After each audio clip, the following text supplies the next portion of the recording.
And we are live That sounded really, really right confident, now. Jack. Are we definitely live? Yes. Excellent, we're live. Hello, people that have come to this talk, the Brinklets. This is our 8th Back from the Brink talk. It's wonderful to have you here. If you're brand new and you're wondering what on earth I'm talking about, sorry, I've jumped straight in. This is a series of talks, sort of overseen by Back from the Brink, a groundbreaking collaboration of conservation organisations working together to save England's most threatened species from extinction. But that's not why we're here today. We are here because we are shining a light on people working in conservation and doing different things in conservation. If you have any questions throughout the course of this talk, drop them in the chat on YouTube. My dear associate Jack Plum will be scooping up those questions and we will ask them of our speaker at the end. Also, you can't see him at the moment, but Jack Plum is cosplaying as a fisherman today. So that's going to be exciting as a little treat for you at the end of the talk. Our speaker today is Jamey Ann Redway, and she currently works for the BTO as part of the membership and garden birdwatch team. If you're not familiar with the BTO, the British Trust for Ornithology, they're basically the RSPB for people that like birds. And she helps people take part in BTO projects. She's also a trustee of the Norfolk Badger Trust. She's undertaking a master's in illustration and hopes to one day become a freelance wildlife illustrator. She believes people can love nature in many different ways, one of them using art and experience to connect to the natural world, something that Back from the Brink, we've been trying to explore for the last 4 years. And so I am delighted to hand over to Jamey. Hello, everyone. Thank you very much for joining me today. As James has very correctly said, my name is Jamey. I'm 25 years old and I consider myself to be a wildlife artist based on the Norfolk and Suffolk border along a little place called the Waveney Valley, which is just beautiful around here for wildlife and gives me lots of inspiration. So just a few things to sort of mention today. So I was very close to giving you a PowerPoint presentation, but I thought that that might be a little bit uninspiring. And obviously what I want to do today is to sort of awaken your creative selves and encourage you to go out and experience nature and take that back with you so you can start drawing as well. So without further ado, I'm going to share with you my second camera. And what I'm going to do is just, as I talk to you, I'm going to be finishing this painting of a barn owl, which I started yesterday. I will briefly tell you what it's sort of made up of. So obviously the barn owl and the moon are watercolors, but then the gold around the outside, that's gold leaf. Very fiddly to put on, takes a little bit of practice, but there we go. Don't panic if you have just joined, you haven't stumbled into a wildlife workshop painting class unprepared. This is just so that I can show you a little bit more about my creative process as an artist, and you can sort of see as I work how I sort of implement my techniques. And I thought it was relevant as we're talking about art and nature. I thought, well, I really should be painting or demonstrating something rather than just giving you a series of pictures. So we're all here because we love the natural world. And I think a lot of what I'm going to talk to you about today will already resonate with you. But to start with, I'm going to tell you a little bit about myself. So I was born in Hertfordshire, raised in a little town called Bishop Stortford. We lived very close to sort of London and that sort of way. And when I was 9, my parents decided that actually they'd had enough living sort of so close to London and decided that they actually wanted to move up into the countryside. And that was when I sort of first actually fell in love with nature, and when I realized it was a big part of who I am.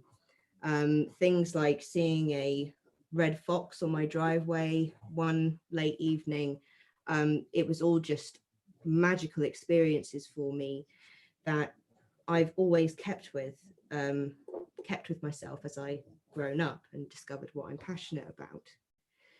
And then I reached the age of 16, and it came to deciding what I actually wanted to do with my life, and deciding a career for myself. And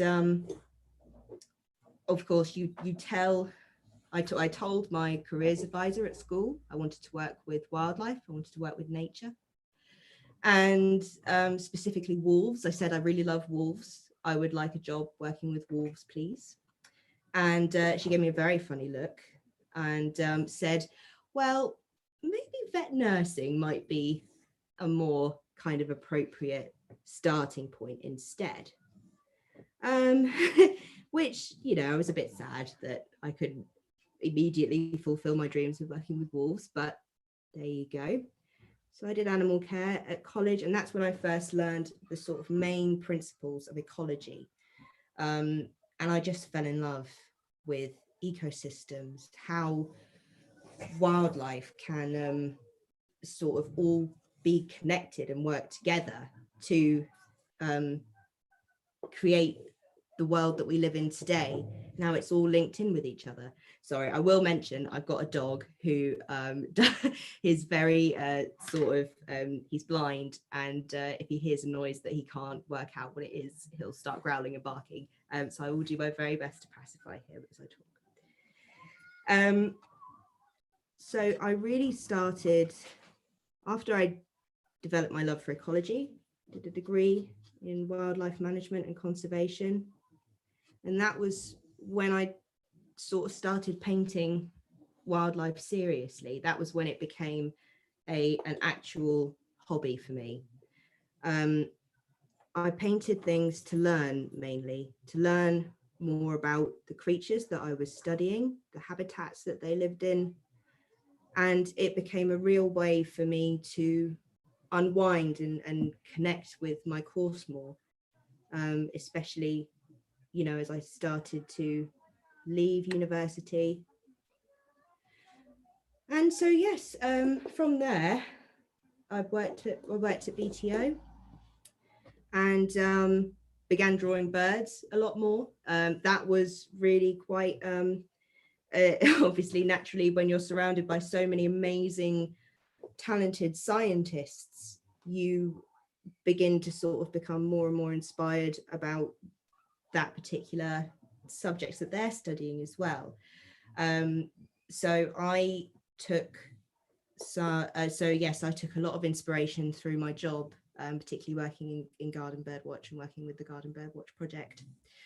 And now I obviously am doing my master's in illustration. That is something that I think I got to a point where actually I was so passionate about what I was drawing and studying. I wanted to take that seriously and do it as an actual project. I wanted to potentially create a career out of it and become a wildlife artist. And so here I am now. I'm just nearly completed my first year in that, which is very exciting and also a relief. And even though I sort of, need to start thinking about, exactly how I'm going to promote myself as a wildlife illustrator, nature is a way for me to ground myself, walking amongst nature, reading about nature, and really, actually watching animals, the way that they move, how they interact. It all influences absolutely everything that I do and everything that I take away from it. Art and nature have a lot of things in common with each other. They are a way for us, like I said before, they're a way for us to learn. They inflict emotion. When you see something, for me, my favorite animal my favorite bird specifically is a swift. Beautiful birds, migratory birds, which come over, and whenever I hear them outside my window, I can see them swooping in between the houses and going into nest. That just gives me so much joy. And I think art can do that as well. If you see a painting that really resonates with you, the colors and the textures, that can inflict joy the same way that nature can. It can tell us a lot about our culture. Obviously, our culture and our attitudes towards wildlife have changed over the years, and especially in a time where the planet is in crisis and we need more people to be engaged about wildlife. Historically, looking back, you can see how these depictions of wildlife have changed over the years. But mostly what I would say is that art and nature have the power to inspire people. All these combined things that I've just talked about, it's just so inspiring to watch, to be a part of, and you can take away so much from it.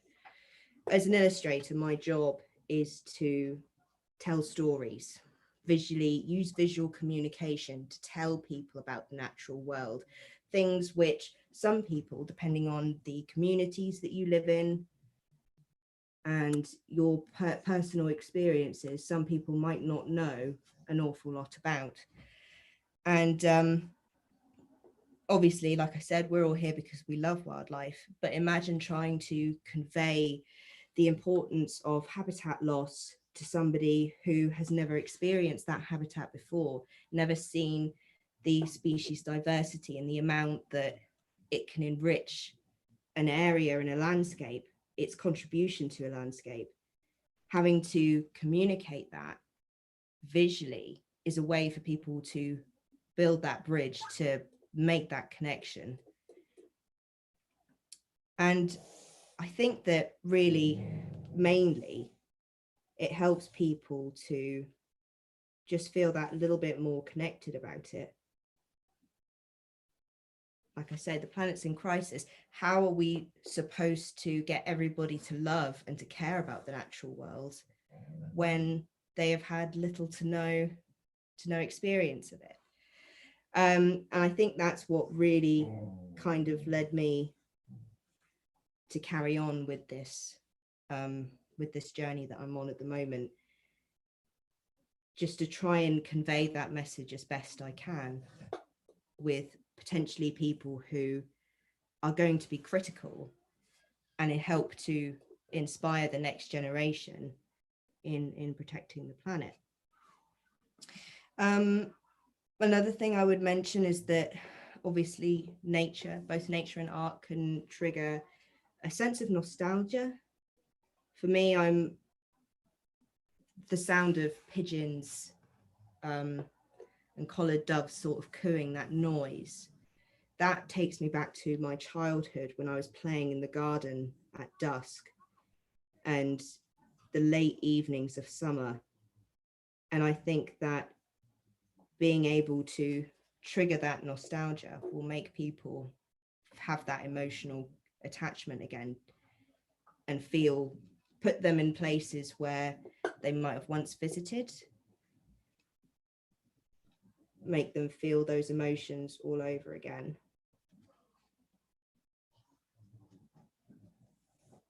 Sorry, just going to do that. And on the feeling of nostalgia and emotion, obviously there's been a lot of studies recently which have talked about mental health and the impacts that nature and the environment can have on our mental health.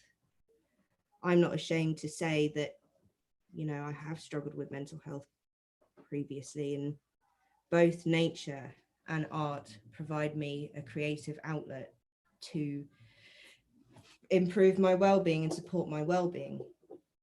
Nature is the sights, the sounds, the smells, immersing myself in that particular environment. That for me is very, very soothing. You go for a walk, it releases endorphins, helps me calm down. But when I paint, this provides me focus. It allows me, if I've had a stressful day and I've got 100 things going round and round in my head,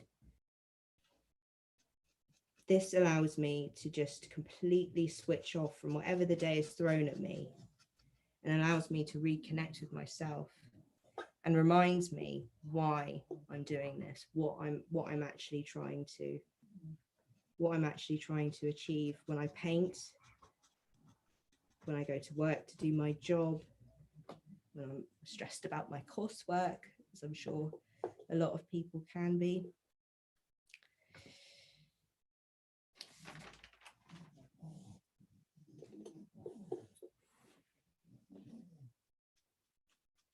So as I mentioned before, wildlife, our understanding of wildlife and how we depict wildlife has changed massively over time. In his book, Modern Wildlife Painting, the writer Nicholas Hammond says that wildlife art is reflected. It reflects public attitudes and opinions of wildlife, which I think is true. Obviously, people have been painting and drawing the natural world for hundreds of thousands of years, all the way back to sort of the caveman era, drawings on walls. And then you look at medieval tapestries which depict hunting scenes. People have always relied on wildlife as a resource for farming and, like I said just now, just hunting, food, shelter. And that's reflected if you look back. Like I said, you can see that in paintings, in drawings. There we go. And so I think over time, it's only really until people really started to explore, science really started to develop, people began to draw nature and wildlife as a way to document, to inform, learn about new discoveries. And then you look back to really something that, which actually isn't, I would say, about the last 100 years. You've got field guides and journals, things which started to be published, released, and open to the wider public. And that allowed people who weren't able to travel, weren't able to see any exotic species or anything in this country, which, to be honest, is quite hard to see. It allowed them to learn about the nature that surrounds them and in the world that surrounds them. And then gradually over time, our interest, people would go off and explore for themselves. They'd be able to see things for themselves, gain the confidence to go out and see them for themselves. If you grew up in quite a rural area, obviously you're going to feel that connection a little bit more. Again, certain jobs, certain communities, you'll be more in contact with nature, such as farming. Our opinions have greatly changed, and obviously it was only what I would consider recent. Obviously the climate crisis has been brewing for a while, but it's only really now that there's a sense of, I get the sense of urgency, that people just have become very detached from the natural world around them. The resources have been exploited beyond repair. And so having that visual aid, that visual connection, beginning to start to celebrate the wildlife around us, art really helps us to do that. My personal belief is that nature is hereditary. I think that you don't always have to know what you're looking at when you go for a walk in nature. You don't have to fully understand what type of grass is blowing in the breeze, what trees are in front of you, what birds are singing.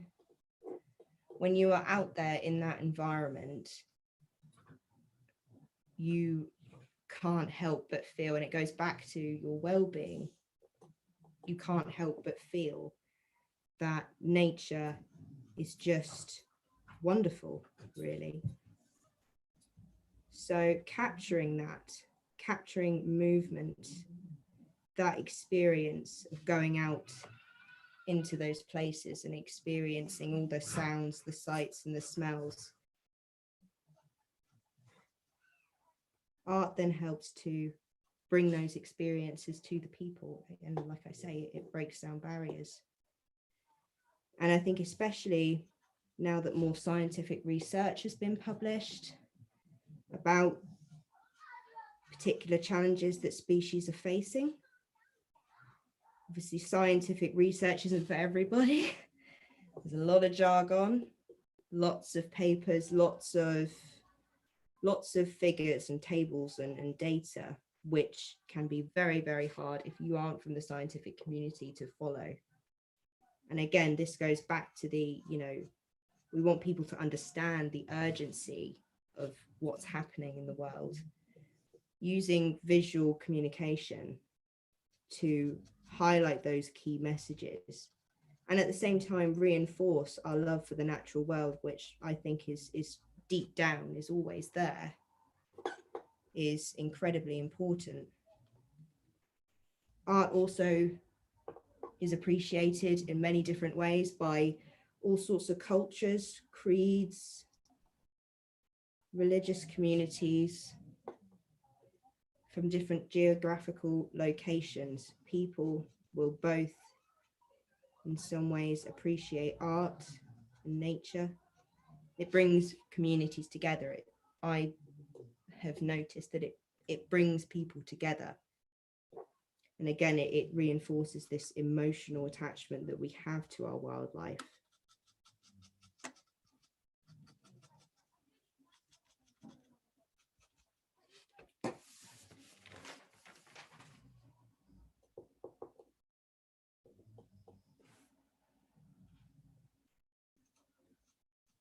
One question I really get asked a lot about is what's the difference between art and illustration in terms of like my personal hobbies, my career. And I have to say, I mean, even I find it quite hard to know if my work is more art or illustration. Like I say, illustration is more of a visual, communicative sort of area. It's very broad. It's, I guess it might be considered a little bit more factual.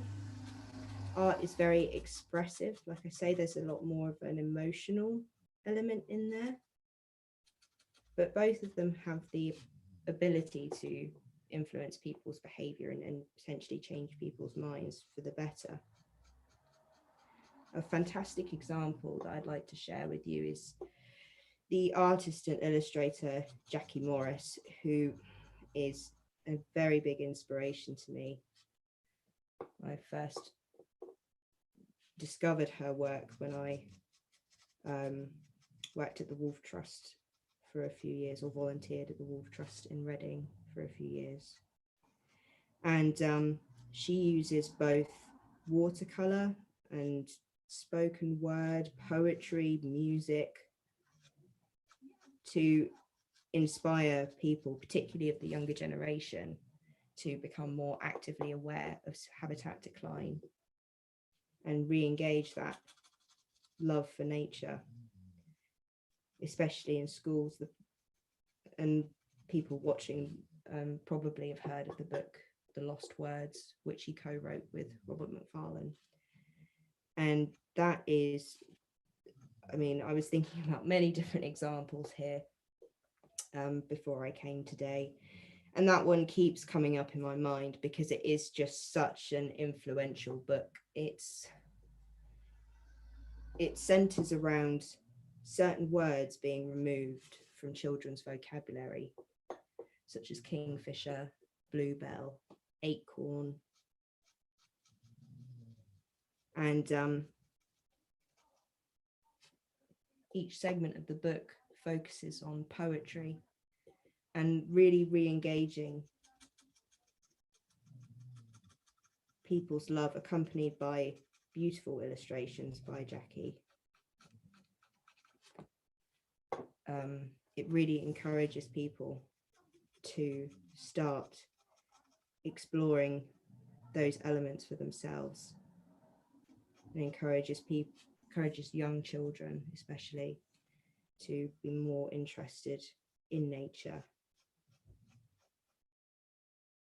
It's now been released in schools around the world, and only, I think it was Tuesday, there was a performance at the Natural History Museum in aid of that particular book, but also the project, which escapes my mind, Urban Nature Project. It was in support of Urban Nature Project, to encourage young people outdoors and to become re-engaged with the natural world.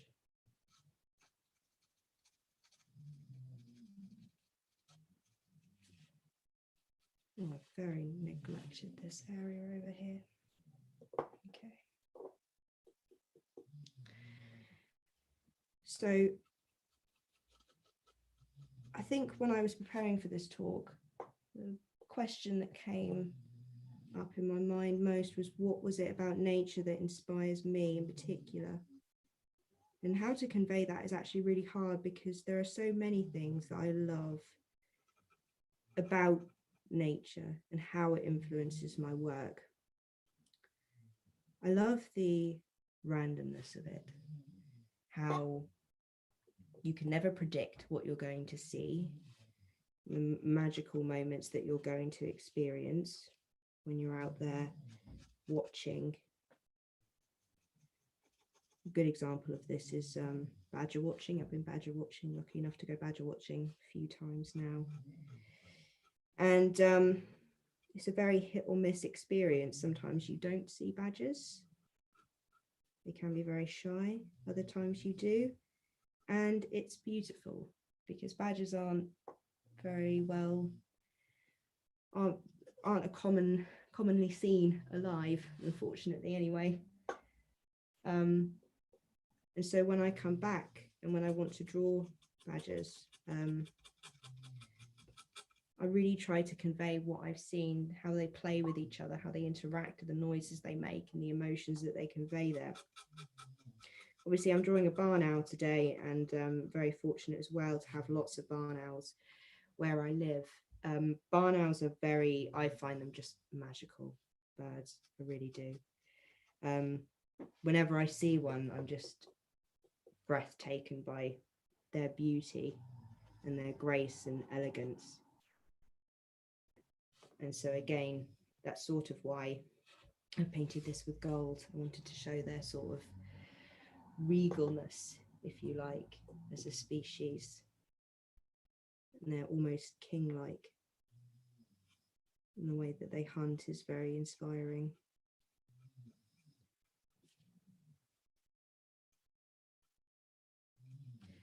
I'm inspired by the sounds as I walk through the woods, all the little birds that I can hear. And I think when I started, I was always really scared of actually going out and walking, purely because I didn't really know what a lot of species were. And it's like I said before, in both with art and nature, I don't have to know, what type of fungi I'm looking at.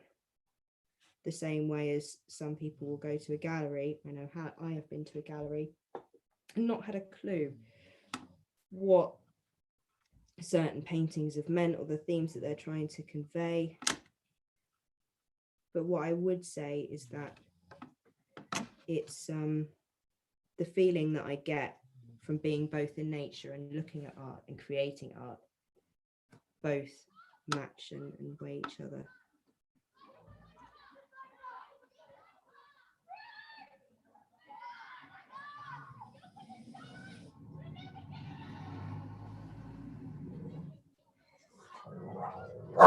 Toto, that's enough.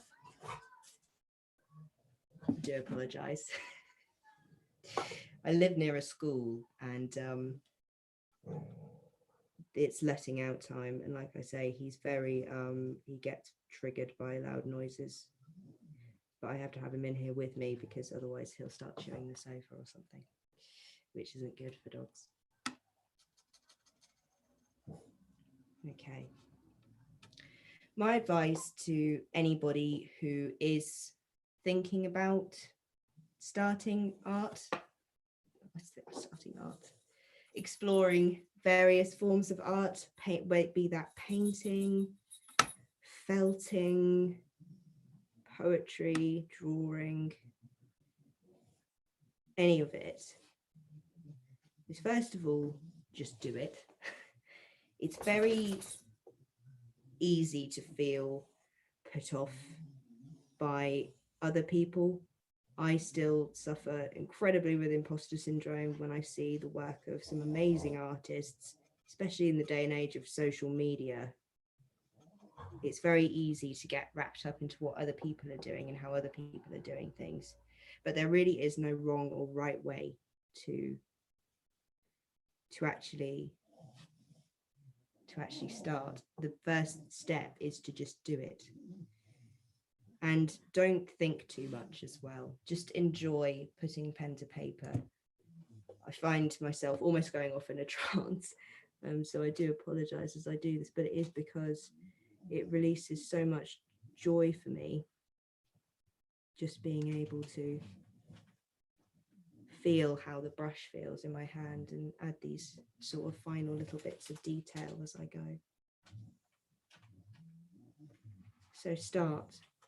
The worst thing that could happen is that you're not happy with it, which I'm not happy with most of my drawings, but then you just start again. The next thing I'd say is really be mindful. I think that there's a heck of a buzzword around mindfulness, and it's sort of been, and it is part of self-care, definitely. But I'd say when you go for a walk, really pay attention, use your senses to start that creative process. Really feel how they inspire you and just be present in that moment. Because I know, and even I do this a lot when I take the dog for a walk. He's fallen asleep on my laundry now. A nice clean washing. Yes, even when I take the dog for a walk, I feel really kind of, again, I'm in this zone of, I've got to get home, I've got to put dinner on, I've got all these things to do, I've got a talk to prepare for. But really take in with every step what it is that you're seeing, what it is that you're hearing. Because it is very easy to just sort of let things pass you.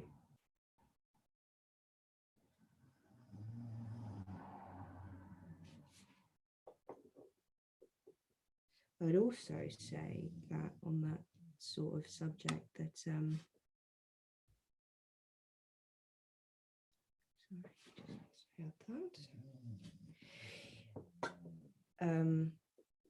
yeah, if you take note of this, how you're feeling when you're actually immersing yourself in nature and how you are with drawing, it does become that happy place for you, and it really does help, you know, with the year that we've just had and struggles that are still going on.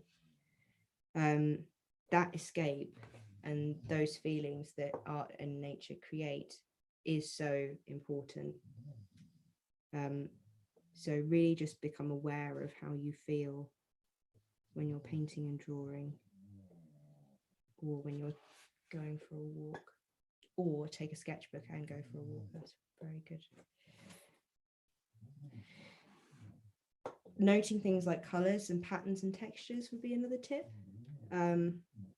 That sounds really obvious, but color is so enriching and it influences our mood, and really sort of being aware of, you know, things like blues and greens create like quite a nice sense of calm. Reds create a sense of obviously a sense of panic or fear. But just being aware of, you know, really look at colors when you're choosing a subject and painting, and don't be afraid to sort of mix it up a little bit. I think sometimes an obvious thing to do is to sort of you know, you look at the sky and the clouds. This is the reference I like to use from the film The Girl with the Pearl Earrings. But he says, Colin Firth in that film says that the clouds aren't just white. If you really look at the clouds, they are yellow and grey and gold and purple and all sorts, but it is just about really, really being present. Just checking you guys can see that. It is really just being present and taking in all those colours and textures as well. Tree bark is a lovely thing that I like to draw and practice on. Another tip would be to be inspired by other artists. Obviously, I've mentioned Jackie Morris, but there are loads and loads of nature-based artists and illustrators out there that you can sort of have a look at and get involved with. Another particular favourite of mine is Angela Harding. She does lino printing, which I would love to do. But I am just going to stick, I'm not very good at it, so I'm going to stick with this for now. She is very, very good at sort of capturing the shapes of birds and plants and animals and her subjects. So it's wonderful to sort of that creative process that goes into that. She really creates like a sense of atmosphere in her landscapes. And then there's Catherine Hyde, who I believe works in watercolors. Not watercolors, sorry, oil paintings, as well as I know she's used gold leaf like I have today as well. And just use them to sort of help inspire you and get ideas, but then also don't be afraid to sort of go out on your own, create things for yourself.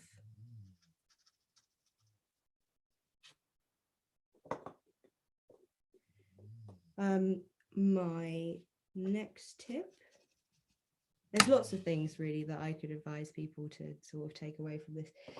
This is just a very summarized version of what goes on in my head and what also I'd like to say to myself sometimes, because I'm not always nice to myself, but be kind to yourself.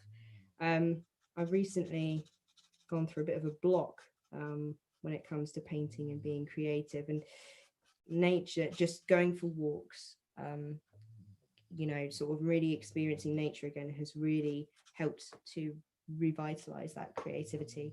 But yes, be kind to yourself. You are your own worst critic, which is easier said than done. So if you are thinking about starting to be creative, or you are a creative person, it's just an important little reminder. And finally, I would say that use your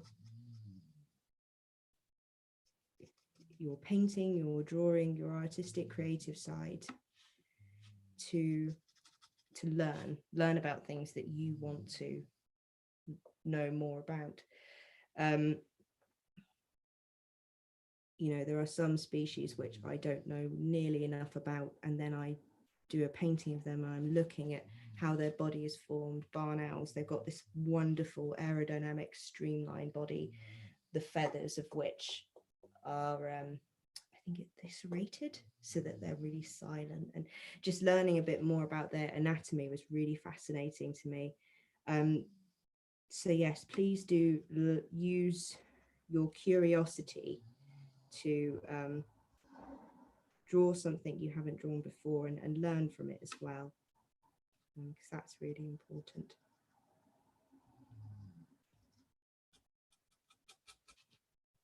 Just do a little bit more on the feet. If anybody's interested, I use these quill penny things, which I got from Amazon, and Indian ink.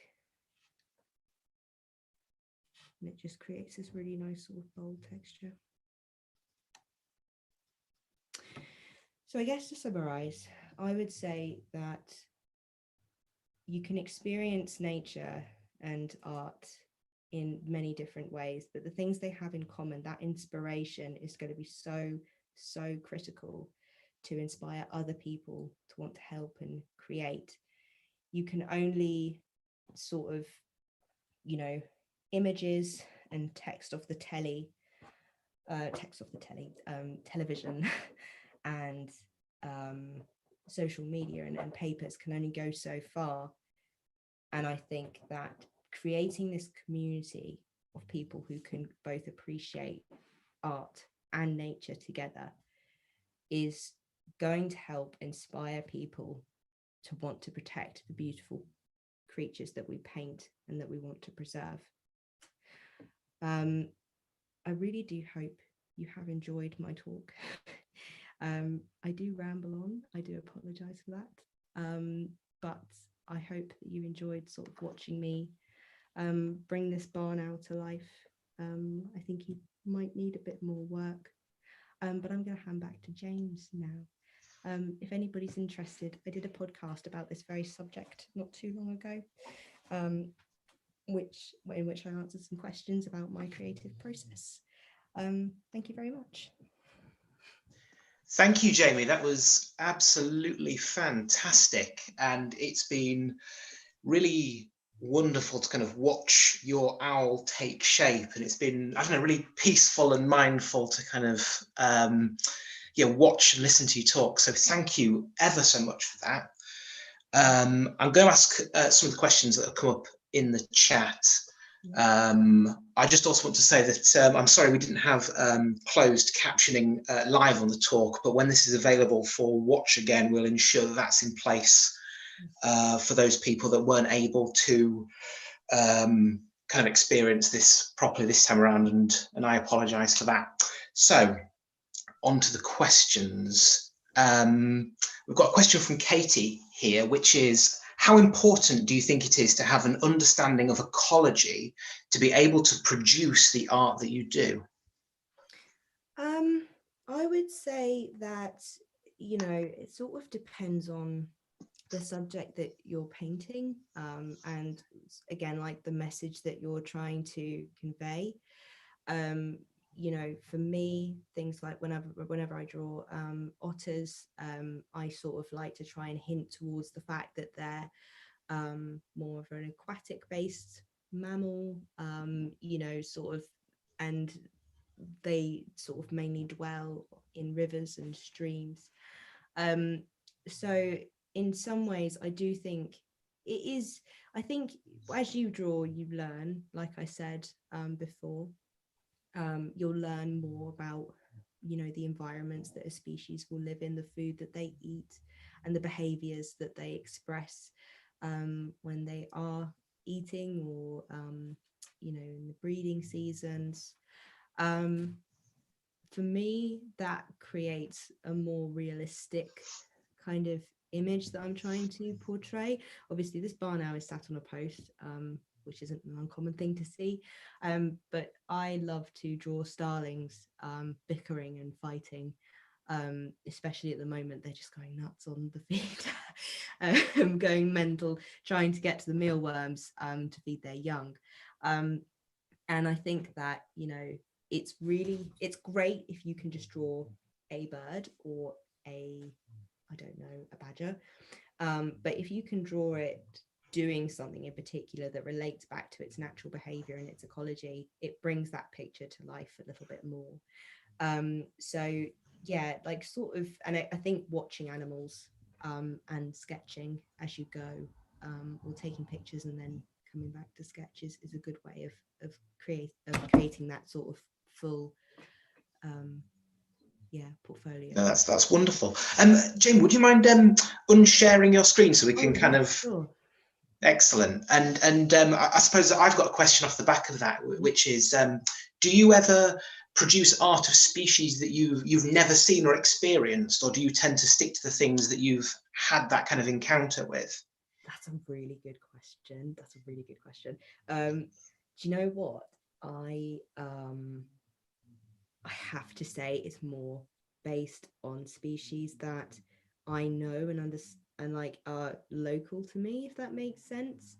I think, you know, I have tried to draw things like tigers and stuff in the past. Obviously, you can go to zoos and see all sorts of species, but that, I don't know, there's a conflict of interest coming up, but like there's obviously not always like their wild behaviors.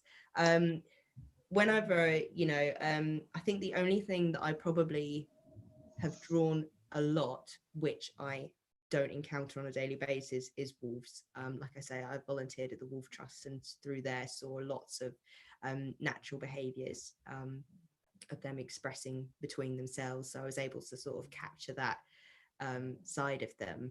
But yeah, it's really hard because yeah, like to sort of draw something like, it's like bears. I love bears, but I've never actually like seen a bear in the wild, so I sort of, it becomes a lot harder to put that image on paper and capture it. And I think that's what's really important, is when you are a wildlife artist, this connectivity from around the world, artists with wildlife local to them will be able to draw those species expressing those natural behaviors, and then that can be shared and sort of within this community of people that love it and appreciate it and also do it themselves, and that can help sort of people understand a little bit more about those species, if that makes sense. Yeah, that does make sense, which I think kind of links into, there's a kind of second part to Katie's question, which was how important has art been in helping you understand more about wildlife and ecology, which I think you kind of partially answered, but I don't know if there's any more you'd like to say on that. Yeah, there have been some really, there's been some really good examples that I've completely forgotten about. But I guess so. So one thing, so I am rubbish at invertebrates and plants. I am terrible. My subject areas are birds and mammals, and I really, really, really need to branch out a little bit more. But you know, I'm also really interested in bees. Bees are so important for our ecosystem. And when I started to learn a little bit more about bees, particularly bumblebees, being able to draw them, and really, because bumblebees are quite, they're obviously very common, and there aren't that many species of them in the UK, but sometimes those tiny little differences between one bee species and another is actually really important, being able to tell them apart. So for me, being able to sit down and sort of, you know, draw these different species of bees helps me to understand when I then go out in the field, I know what I'm looking at, if that makes Yeah, sense. that does make sense. And I mean, I really empathize with the struggle to identify bumblebees because, as you say, there aren't that many species. They're really familiar. Anyone can recognize a bumblebee, but in terms of separating the different species, bumblebees are so difficult because you've got queens and males and workers, and they all have a different pattern and a different size. And then you have ones that are fresh and ones that are worn. And then you have the cuckoo bumblebees as well. And yeah, I find the kind of variety of bumblebees quite impenetrable sometimes. I mean, on that sort of subject as well, when you, if anybody's a birder like I am, silhouettes in the sky. When I first started birding, everything I saw was a buzzard or like, you know, a pigeon. But I would always look at it and think, or a crow, and I'd always look at it and think, oh my God, it's a sparrowhawk. It's not, it's a pigeon. Or, you know, like kestrels.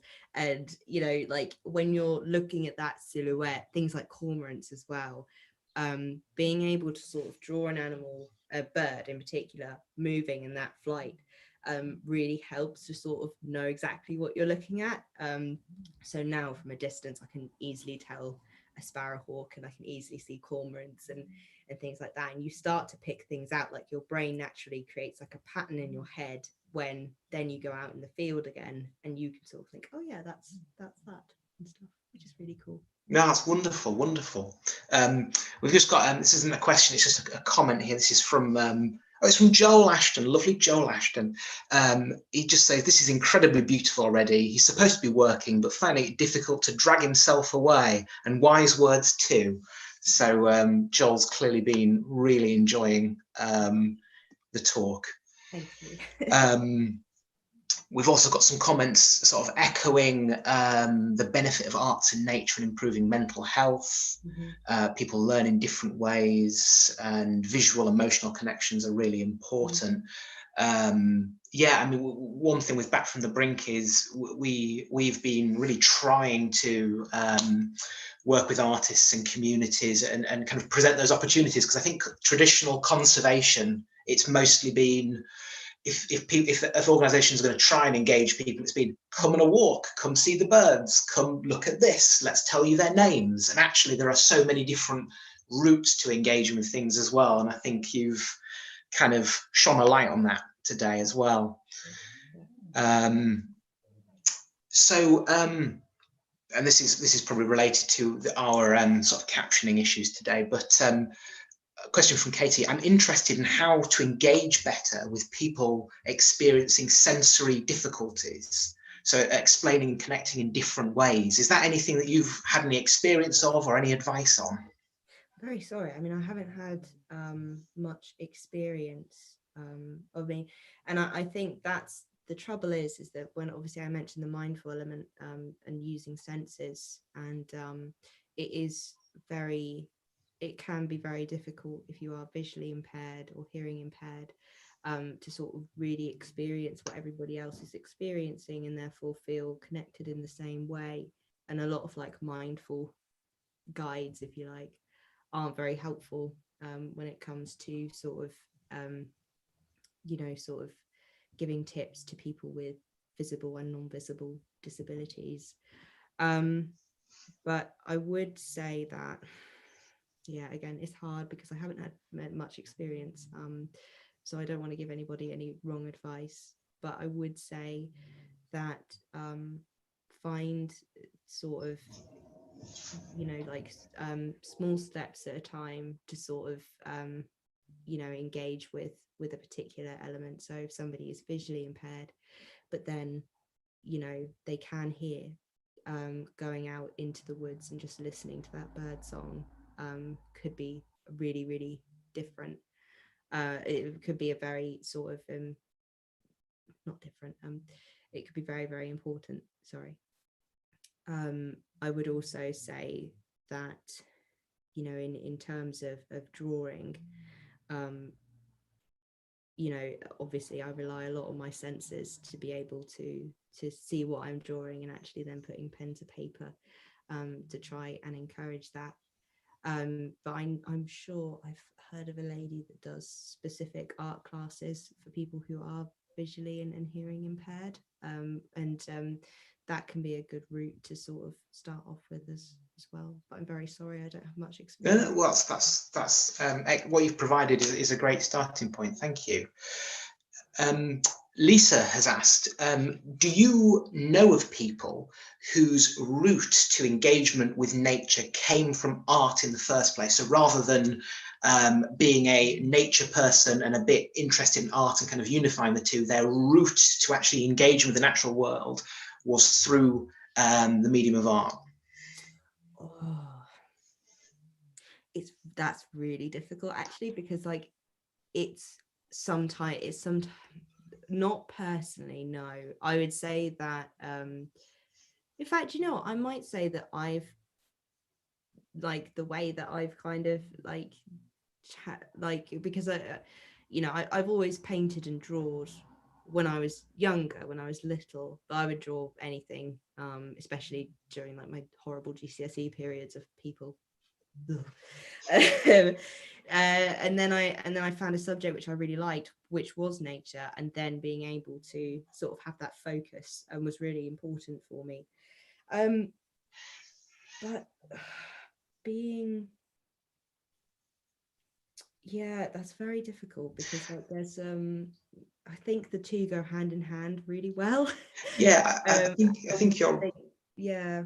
Yeah, I mean, a reflection from our working back from the brink, and I mean, it's a little bit anecdotal, but we have a project up on the Sefton coast near Liverpool in the sand dunes there, working with all the special species of that habitat, northern dune tiger beetles, sand lizards, natterjack toads.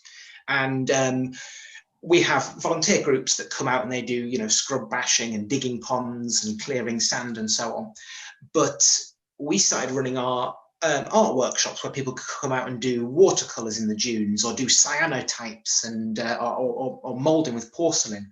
And there was a lady who joined one of these art events, and as part of that art event, she was doing like a watercolor of the dunes and the sea. And she said, you know, I've lived here for, I can't remember how many years it was. I think it was like 20 years. And she said, I never kind of viewed this landscape as being home to all these interesting things. And she signed up as a volunteer and started coming and joining the group as in a kind of, well, as a volunteer, giving something back for conservation. So, you know, there's like one example, Lisa, of a person, yeah, kind of coming in through the route of art and then kind of using that as a stepping stone to engaging with conservation as well. Yeah. So I think it does happen. Yeah, it does. And as you said that, like even my neighbor who paints the most amazing oil, it was really weird. I live either side of two other artists as well. So it's kind of very convenient.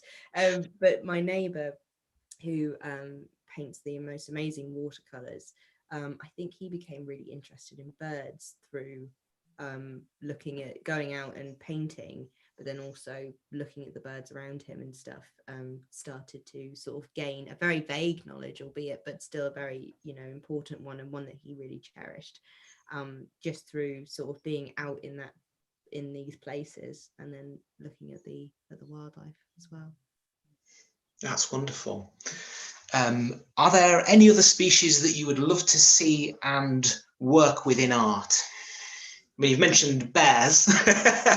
Yeah, wolves or white-tailed sea eagle. I'd love to see one of those, but also love to paint one. Or white-tailed sea eagle, I suppose, is it getting increasingly more possible to see, isn't it? With the they've been moving about a lot. We had one, I think, on the Suffolk coast, on the Norfolk coast, not too long ago. Yeah, there's been a few, because there's been a mixture, I think, of wild birds from the continent, and they occasionally turn up on the east coast over winter, but increasingly turn up, and then wandering birds from the Isle of Wight reintroduction as well. So, I mean, we could be on the cusp of white-tailed eagles becoming a bit more regular, which would be very helpful for you. No, would indeed. Pine martins as well. I'd love Yes. Well, I know they're planning to potentially reintroduce ospreys, maybe Suffolk, Norfolk. There've been talks about that, and even things like little stoats and weasels. You know, I love, but they're so quick, and being actually able to draw them is actually really hard because their movements are so. They use their whole body when they move, and when you see pictures of them, they're just stood still. So it's really hard to actually capture that sort of like the fluidity of each movement of the weasel or the stoat. So there are a few things definitely. I imagine also with things like your weasels and your stoats and even the pine martin is, in contrast to a lot of birds, the views that you get of species like that are often fleeting and brisk, and you know, they're hard to plan for. You know, you have one and then they're gone. Yeah, but then but it goes back to the point where like it's very unpredictable. So when you do see something that you're able to sort of get a good true sense of their nature and their character, then that's just remarkable. And it can be sort of, you know, life-changing in a way, because you sort of, you know, a creature that you've only seen on the telly or in photographs all of a sudden is there in front of you and acting naturally. It is remarkable when things like that do happen, which is great. Katie said you need to come to the Highlands. So I don't know if that's a formal invite or not, but clearly thinking of pine martins and white-tailed eagles. My suitcase. Yeah. It's fine. Yeah, I do. Yes, absolutely. There's lots of places that I really need to go to properly. And we've also got people saying would love to see you do some bumblebees as well. So, you know, people want to see you do bumblebees. Okay, I'll bear that in mind for me. Do you think there are any particular artistic techniques that lend themselves? Let's say you were trying to work, I'm thinking from a kind of project perspective from back from the brink. Let's say you're trying to engage a community with a species. Are there any particular techniques that you think would work better than others? That could be the medium we're working in, or the way that you kind of build people's experience with what it is they're going to create about, or not. I think that, do you know what, this sounds really weird, but like choose something that's very everyday and very boring, like pigeons. Like, and again, it sounds very boring, but like if, for example, you're going into urban environments, obviously you can get some amazing species in cities and towns, but sometimes they are particularly hard to see, or people just don't know they're there and don't know how to look for them. So I think creating something extraordinary out of the ordinary is a really good way for people to sort of actually, I want to say humanize, but that's not really the word, but kind of feel this empathy towards local wildlife and things. I mean, pigeons are quite cool birds, and they can be very pretty as well. And, you know, sort of using art to look at colors and patterns and feathers and textures. You know, garden birds is a great one because it's so, you know, when you, before you start feeding the birds and really paying attention to what's actually there, you know, you might see a pigeon or a blackbird or a robin, but once you actually start engaging with that local habitat and that wildlife, suddenly it's so hard to switch off from it, and I become engrossed watching the birds. It's fascinating. I love the dynamics. That's more of a nature-based project, I guess. But so yeah, so if you were to then go and put art into that, I guess a way to do that is, you know, painting and sketching garden birds, painting and sketching that dynamic, their movements, and the different species that you see as well, is an amazing way for people, particularly in, you know, in sort of, if they aren't lucky enough to live in the countryside or have access to nature right on their doorstep, creating, yeah, the ordinary out of the extraordinary is quite a good way to sort of get people to be more aware of the natural world around them. I think that's a really, really good point. And I think even kind of outside of that, the kind of artistic realm, I think it's very easy to get that kind of that dulling familiarity of the things you see every day and kind of challenging yourself to kind of look more at them. Like, it's like wood pigeons, you know, I see a dozen wood pigeons around the garden, and you kind of they almost fade into the background. And then every now and then I look at a wood pigeon and I think, well, actually, that pink on it, that pink and grey, and the kind of shape of the feathers on the neck, they're a really beautiful bird. Other than that scary staring eye that they have, that I always think looks painted on, but they're a really handsome bird. And I think that, as you're saying, you know, looking at it through that creative lens makes you kind of look deeper and appreciate again something that's maybe become familiar to you. Exactly. Yeah, exactly. Yeah. One thing I would add to that as well is that you sort of, if you start looking at everyday birds, you know, you start to like recognize individuals, and you start to sort of notice particular traits and things in individuals and stuff. So yeah, that's always, it's always quite nice just to observe, even if you aren't drawing, just to observe. But then being able to put that into a drawing, it becomes a lot easier to know if you're doing it right, or if you're on the right lines, you know. And yeah, anyway. Yeah. Oh well, that's fantastic. So God, I don't know how it's got to 4:05. Are there any sort of final thoughts from you? Anything you'd encourage people listening to do or think or go and see? I think it's really easy to shut yourself down as not being a creative person. I think that creativity comes in many different forms, and, you know, and like I say, it's an outlet. There is a mindful element to it, and it's you know, it's therapeutic in some ways. You know, some people are really good at knitting. I am terrible at anything like that, crochet, anything like that. But my area is drawing, and sometimes it's not a case of, oh, I'm not creative, it's, oh, I haven't found the right area of creativity for me. So I guess the takeaway message is that, you know, it's really important to try and be creative, as it can help and inspire your enthusiasm for the natural world even more. You know, and always trying new things, especially after the year that we've had. You know, having that outlet in your life is really important. That was a very rambly answer. No, it's a perfect answer, really encouraging and inspiring. So yeah. I think I just really, because I get so much joy out of what I paint and draw, and I think I just really want to encourage people to explore that artistic side of themselves, but also see art in nature in its raw, natural form, and just to sort of take it all in, really. Yeah, that's absolutely fantastic, and there's important words to think about. I mean, I don't think of myself as a creative person, but I know that over the last few years of Back from the Brink, I have been very fortunate to have the opportunity to visit some of our projects that are working with local artists and have a go myself. And actually, I've really enjoyed having a go at the thing that I'm not good at, and just sort of playing and experimenting, and sometimes occasionally producing something that I go, that's not atrocious. So yeah.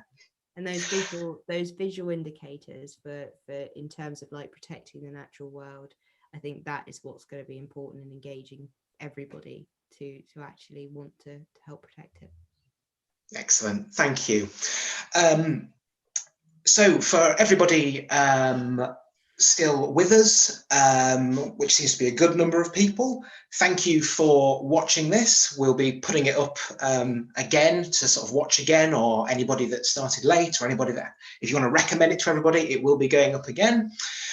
We have 2 more talks left in the Back from the Brink series. I have forgotten exactly when they are because I'm not prepared enough, but you'll see them on our social media or on the Back from the Brink events page. Go have a look at that and you will see them there. And thank you ever so much, Jamie. Thank you everyone for coming, and hopefully I will see you again at one of our future talks. Goodbye.